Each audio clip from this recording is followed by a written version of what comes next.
ओम शिव शक्ति। भगवान शिव और माता पार्वती आप सभी के जीवन को खुशियों से भर दे। हमारे चैनल भारत अनंत वेद पर हम आपका हार्दिक स्वागत करते हैं। हमें उम्मीद है कि आपने पिछले अध्याय को सुन लिया होगा, जिसमें महादेव जी ने देवी पार्वती को महर्षि वाल्मीकि के पुनर्जन्म की कथा सुनाई थी। महर्षि वाल्मीकि पहले विशाल नाम के तस्कर थे और वे आने जाने वाले ऋषियों को परेशान करते थे और उनका धन लूट लेते थे। अगर आप इस बारे में विस्तार से जानना चाहते हैं तो पिछले अध्याय को जरूर सुनिएगा। महादेव जी देवी पार्वती से कहते हैं, हे पार्वती, हिरण्य के पूर्व भाग में महर्षि च्यवन के द्वारा स्थापित एक उत्तम स्थान है। व्यक्तियों द्वारा विधि पूर्वक पूजित होने पर यह स्थान समस्त अभीष्ट फलों को देने वाला है। जो व्यक्ति सप्तमी तिथि के दिन 108 नामों द्वारा श्रद्धा पूर्वक उनकी स्तुति करता है, वह मनवांछित फल को प्राप्त कर लेता है। महादेव जी कहते हैं कि पार्वती, महर्षि भृगु के पुत्र च्यवन मुनि ने प्रभास क्षेत्र में जाकर बड़ी तपस्या की। वे एक ही स्थान पर बहुत समय तक बैठे रहे।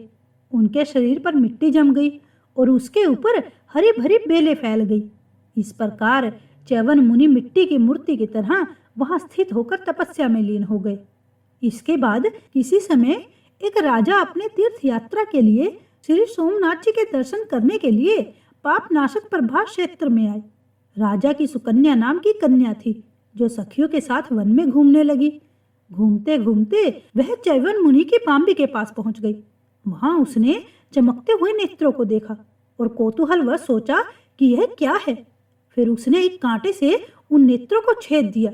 नेत्रों के छिद जाने पर मुनि को क्रोध हो गया और वे बहुत दुखी हो गए। उन्होंने कहा, आज किसने यहाँ महात्मा को कष्ट दिया है, उसे शीघ्र बताओ। सैनिकों ने उत्तर दिया, हे महाराज, हमें किसी अपराधी का पता नहीं है। तब राजा ने अपने सैनिकों से पूछा। सैनिकों को दुखी देखकर सुकन्या ने कहा, पिताजी, मैं वन में घूम रही थी, तभी मुझे बांबी के अंदर से जुगनू की तरह चमकते हुए दो प्रकाश दिखाई पड़े। मैंने अज्ञानवश उन्हें छेद दिया। यह सुनकर राजा शीघ्र ही बांबी के पास आए और उन्होंने तपस्वी च्यवन मुनि का दर्शन किया। फिर वे हाथ जोड़कर मुनि की कष्ट निवारण के लिए प्रार्थना करने लगे कि हे भगवान, मेरी पुत्री ने अज्ञानवश जो अपराध किया है उसे क्षमा कर दीजिए। सुकन्या, जो परम उत्तम तपस्विनी थी, प्रेम पूर्वक तपस्या और नियम से रहने लगी और महर्षि च्यवन की सेवा करने लगी। महर्षि के यहाँ जो भी अतिथि आते, उनका यथोचित सत्कार करके सुकन्या महर्षि की सेवा में तत्पर हो जाती। कुछ समय बाद अश्विनी कुमार नामक देवता वन में आए। उन्होंने सुंदर दांतों वाली सुकन्या को स्नान करते हुए देखा और उसके पास जाकर पूछा, हे सुंदरी, तुम किसकी पत्नी हो और इस वन में किसके लिए घूम रही हो?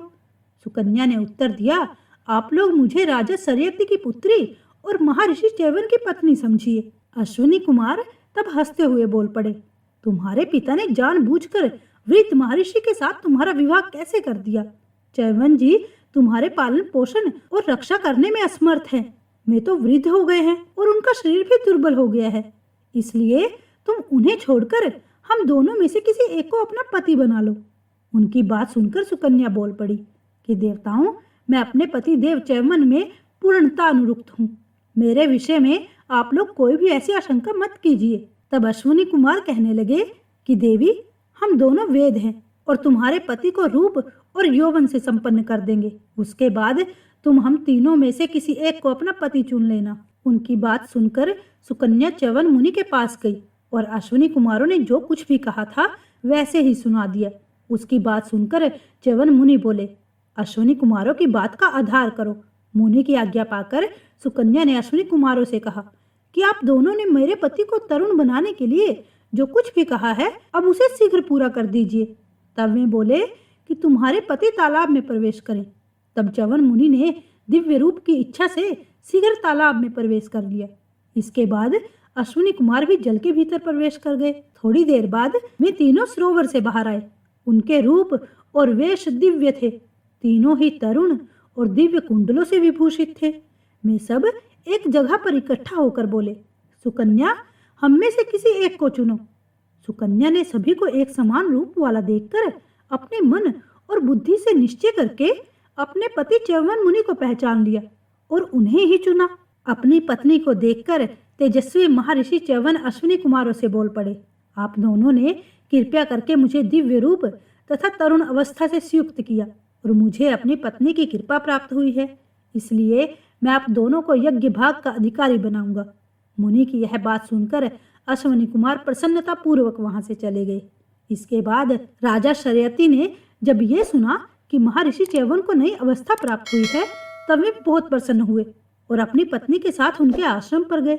पुत्री और जमाता को देव कुमार की तरह देखकर राजा के हर्ष की कोई सीमा न रही। महर्षि च्यवन ने रानी सहित राजा का पूर्ण सत्कार किया और पास बैठकर वार्तालाप किया।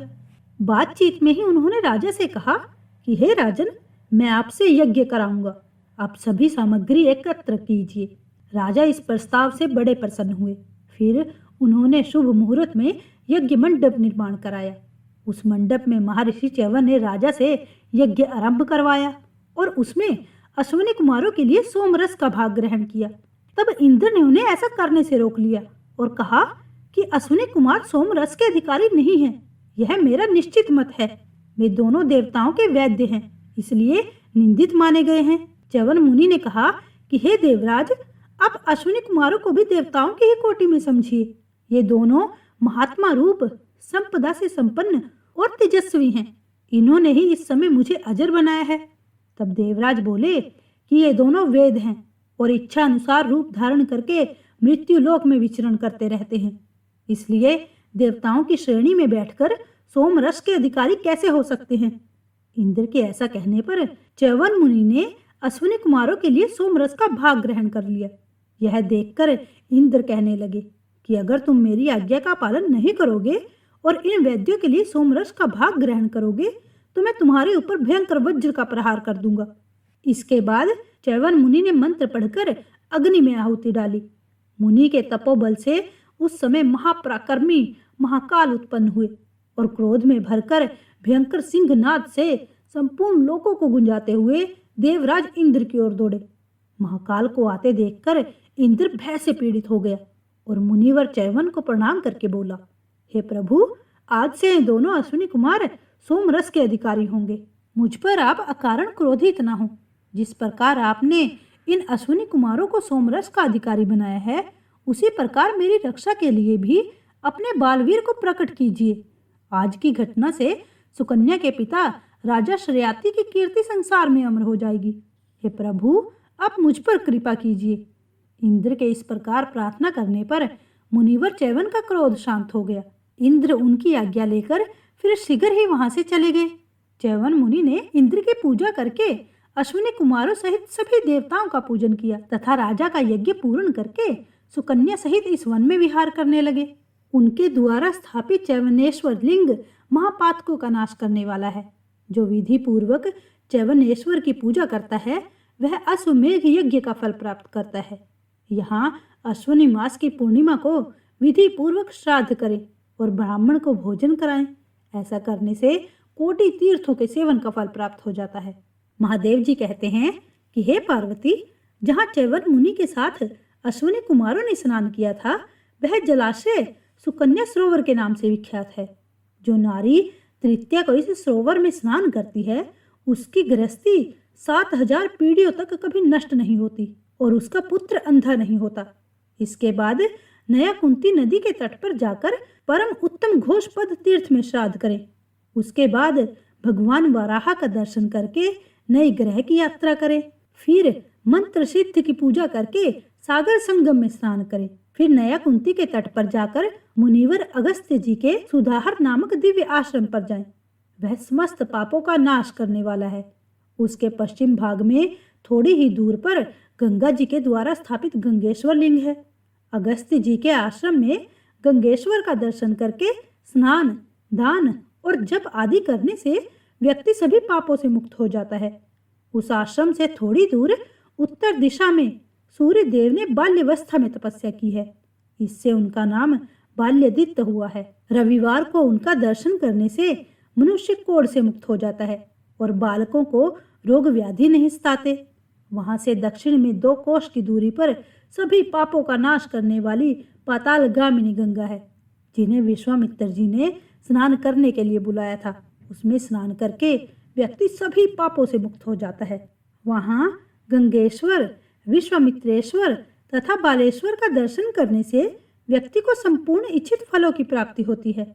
शास्त्र ज्ञान और शील से संपन्न धर्मात्मा कुबेर ने न्यायकुंती के पूर्व तट पर एक शिवलिंग स्थापित किया, जो कुबेरेश्वर के नाम से विख्यात है। वहां से पश्चिम न्यायकुंती के तट पर जो सोमनाथ महादेव हैं, उनकी पूजा करके कुबेर जी ने इस प्रकार स्तुति की है कि हे यज्ञ के मूल, आप ऊंचे फल के समान आकृति वाले हो और 100 कोटि ब्रह्मांडों में स्थित हो। ब्रह्मांडवर्ती देव समूह भी जिसका परिणाम नहीं जानता, महेश्वर की वह कोमल लिंग मूर्ति सदा हमारी रक्षा करे, जो अजन्म पुराण, उपेंद्र और श्री विष्णु के भी वंदनीय हैं तथा बड़े बड़े राजाओं से सीमित हैं। चंद्रमा, सूर्य और अग्नि जिनके नेत्र हैं, जो अपनी ध्वजा में वृषभ का चिन्ह धारण करने वाले तथा परले आदि के हेतु हैं, उन महादेव जी को मैं प्रणाम करता हूँ, जो सबके एकमात्र ईश्वर हैं, देवताओं के एकमात्र बंधु हैं, योग से प्राप्त होने वाले संपूर्ण विश्व के निवास स्थान हैं, विस्मय के आधार हैं, अनंत शक्ति संपन्न हैं, ज्ञान जनक हैं तथा धैर्य आदि गुणों के कारण सर्वोत्कृष्ट हैं, अथवा जिनमें धैर्य आदि गुणों की अधिकता है, उन भगवान शिव को मैं नमस्कार करता हूँ, जिनके हाथों में पिनाक, पाश, अंकुश और त्रिशूल शोभा पाते हैं, जो मस्तक पर जटा धारण करते हैं, जिनके शब्द उच्चारण की ध्वनि मेघ के समान गंभीर है, जिनके संपूर्ण अंगों की कांति स्फटिक मणि के समान उज्जवल है तथा कंठ में नीला चिन्ह है, जो सहस्त्र मूर्तियों को धारण करने वाले विशिष्ट पुरुष हैं, उन भगवान शिव को